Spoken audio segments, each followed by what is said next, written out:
하나님의 말씀 마가복음 11장 27절에서 33절까지의 말씀을 봉독하겠습니다. 그들이 다시 예루살렘에 들어가니라.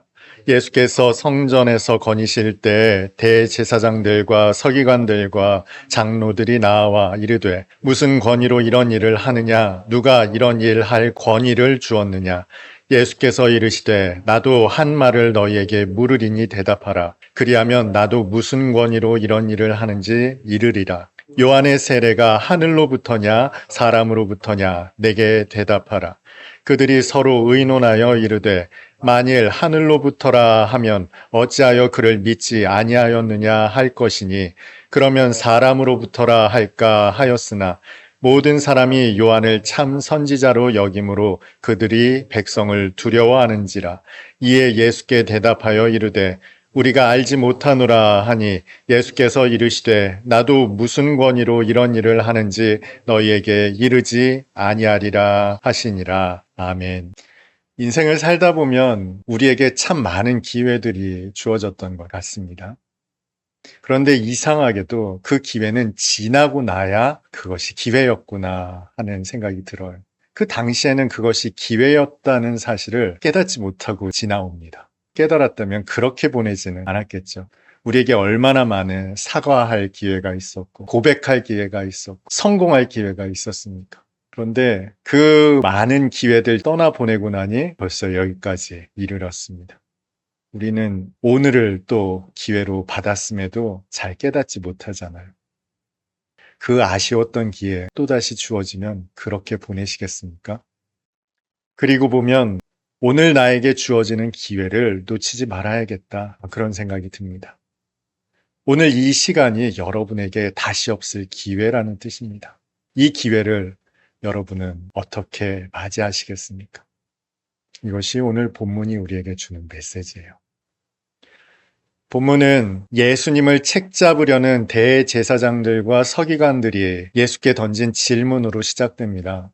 도대체 당신은 무슨 권위로 이런 일을 행하시는 겁니까? 그러자 예수께서 아주 지혜롭게 말씀하시죠. 그럼 나도 너희에게 질문하겠다 하시며 그들이 도무지 대답하지 못할 질문을 하십니다. 그러자 그들은 더 이상 대답하지 못하고 꽁무니를 내빼는 사건이 오늘 본문이에요. 그들의 질문은 먼저는 예수께서 성전을 청결하게 하신 사건을 염두에 뒀을 겁니다. 이제까지 오랫동안 지켜왔던 방식이거든요. 그런데 예수께서 사람들을 내쫓으시고 상과 의자를 뒤엎으셨어요. 도대체 당신은 무슨 권위로 이렇게 행하는가? 뿐만 아니라 예수께서는 성전에 오래도록 머무셨습니다. 다른 복음서를 살펴보면 사람들을 가르치셨다 기록되어 있거든요. 마치 여러분이 학교에 갔는데 행색이 초라한 사람이 와서 강단에서 가르치고 있는 것과 똑같습니다.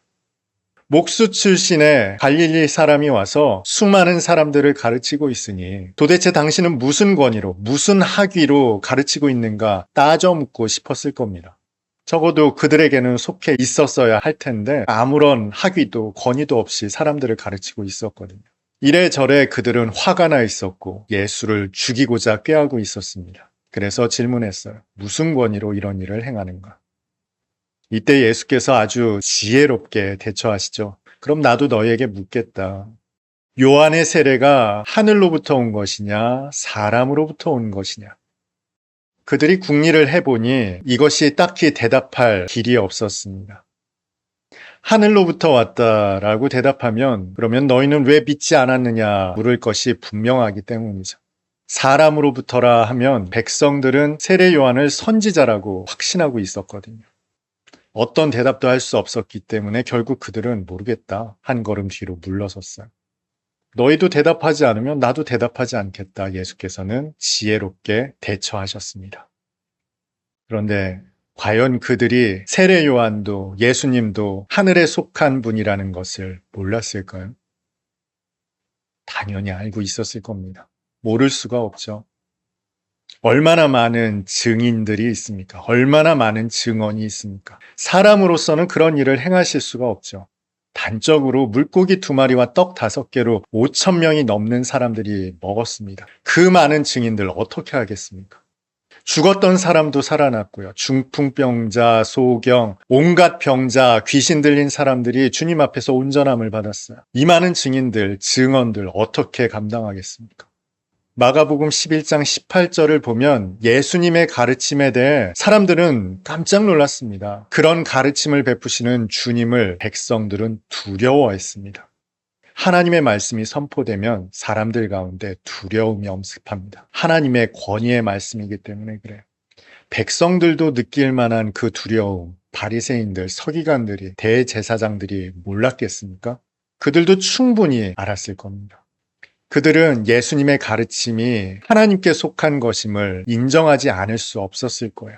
그러나 어쨌건 그들은 하나님을 회방하는 죄로, 모독하는 죄로 예수님을 몰아갈 수 있었습니다. 사람에게 속하였다면 그는 거짓 선지자이니 가르칠 권리가, 성전을 청결하게 할 권위가 없었던 것이죠. 이래저래 대답하는 그 순간 그들의 꾀에 넘어질 수밖에 없었습니다만 그들도 마찬가지였습니다. 무엇보다 백성들은 예수님을 두려워했어요. 그런데 역설적으로 대제사장과 서기관들은 백성들을 두려워했습니다. 그들은 결국 이런 대답도 저런 대답도 하지 못한 채 모르겠다 대답할 수밖에 없었습니다. 그런 상황을 만들어내신 예수님의 현명한 질문, 성경은 이 말씀을 우리에게 하고 있는 것일까요? 오늘 본문에서 가장 안타까운 말씀이 33절에 기록되어 있습니다. 이에 예수께 대답하여 이르되 우리가 알지 못하노라 하니 예수께서 이르시되 나도 무슨 권위로 이런 일을 하는지 너희에게 이르지 아니하리라 하시니라. 아멘. 그들은 모르겠다 대답했습니다. 그러자 예수께서도 답하시죠. 그러면 나도 너희에게 대답하지 않겠다. 표준세 번역은 이렇게 번역합니다. 나도 너희에게 말하지 않겠다. 여러분, 관계가 이루어지려면 말이 통해야죠. 대화가 이루어져야 합니다. 우리 마음속 한켠에는 말하지 않아도 통하는 것을 아주 대단한 관계라고 생각하는 경향이 있는 것 같아요. 지음이라는 고사가 있죠. 소리를 안다는 뜻입니다. 음악 소리만 듣고 있어도 저 사람이 무슨 생각을 하는지 어떤 뜻을 가지고 있는지 안다는 거예요. 이것을 대단한 가치로 여깁니다. 해서 친구 사이에 혹은 부부 사이에 말하지 않아도 통하는 것을 아주 대단히 깊은 관계로 여기는 그런 전통이 있는 것 같습니다만 여러분 말하지 않으면 몰라요. 관계가 이루어지려면 대화가 있어야 합니다. 그런데 예수께서 그들에게 질문하셨습니다. 사실 그들은 세례 요한도 예수님도 하늘로부터 오신 분이라는 것을 알았어요. 그리고 그것을 대답하면 됩니다. 그러나 그들은 그렇게 하지 않았죠. 그러자 그들과 예수님의 대화는 단절될 수밖에 없었습니다. 예수께서 말씀하지 않겠다 선언하셨어요. 말씀이 끊어졌다는 겁니다. 말씀이 단절되었다는 거예요. 말씀이 그쳤다는 겁니다. 여러분, 우리가 왜 하나님의 자녀로 능력 있게 살아가지 못할까요? 왜 충만한 기쁨과 감사와 감격 가운데 거하지 못할까요?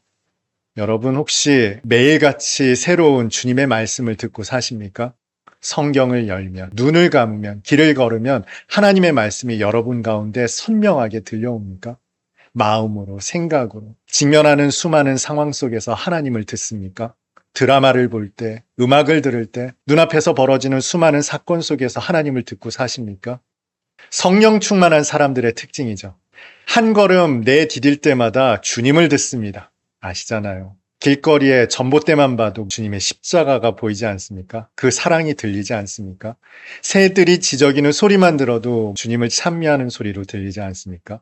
드라마를 볼 때, 영화를 볼 때, 여러분 만나는 사람들의 스쳐 지나가는 이야기를 들을 때, 버스에서, 지하철에서 스쳐 지나가듯 들리는 사람들의 이야기 속에서도 복음을 듣죠. 오늘 여러분은 그 주님의 음성을 들으셨습니까? 여러분 주님의 음성을 듣고 사십니까? 설교 방송 틀어놓고 있으면 그것이 주님의 음성입니까? 주님의 음성은 우리 가운데 선명하게 들립니다. 그 말씀이 들릴 때 우리는 잠잠할 수 없어요. 기도하죠. 주님과 대화가 이루어지죠. 주님과 소통이 일어납니다. 이것이 성령 충만한 사람들의 일상입니다. 오늘의 삶이에요. 매일의 삶입니다. 그런데 오늘 주님께서 그들에게 물으셨어요. 그런데 그들은 모르겠다 회피했어요. 그러자 예수께서도 말씀하시죠. 나도 너희에게 말하지 않겠다. 대화의 단절이 일어났습니다.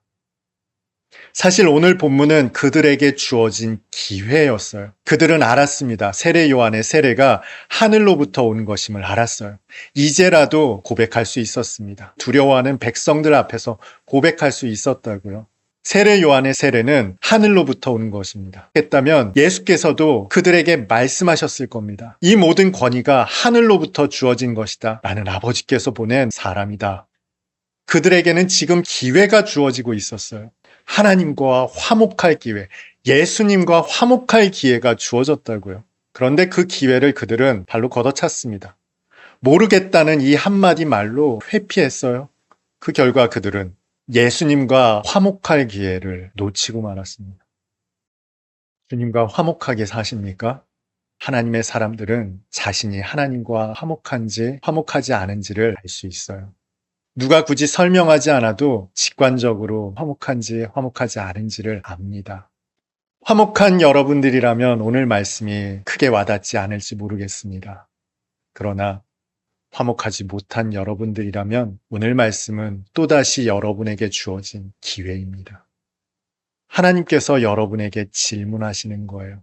화목하지 못했던 그 순간의 질문을 우리는 알고 있습니다. 어떤 질문에서 우리가 넘어졌는지, 하나님과 화목이 깨어졌는지를 우리는 알고 있어요. 하나님의 사람들이라면 알 수밖에 없습니다. 여러분, 그때 그 대답하지 못했던 질문이 무엇입니까? 주님 앞에 정직하게 답변하지 못했던 주님의 그 질문이 무엇입니까? 그 질문 앞에 우리는 다시 서야 합니다. 다윗이 그랬거든요. 내 안에 정직한 영을 새롭게 하여 주시옵소서. 그 정직한 영으로 말미암아 아버지 앞에 정직한 답을 할 수 있게 도와주십시오라는 간절한 바람을 담아 그는 시편 51편을 노래했습니다. 오늘의 기회를 놓치지 않으셨으면 좋겠어요. 정직하게 주님이 물으시는 그 질문에 답변할 수 있기를 바랍니다. 그 정직한 대답으로부터 막혔던 주님의 말씀은 다시 본물처럼 터져 나올 것입니다. 그리고 그 말씀 앞에 여러분은 하나님의 자녀의 회복된 삶을 누리며 사실 수 있을 겁니다. 오늘 그 질문 앞에 정직할 수 있는 여러분 다 될 수 있기를 주님의 이름으로 축복합니다.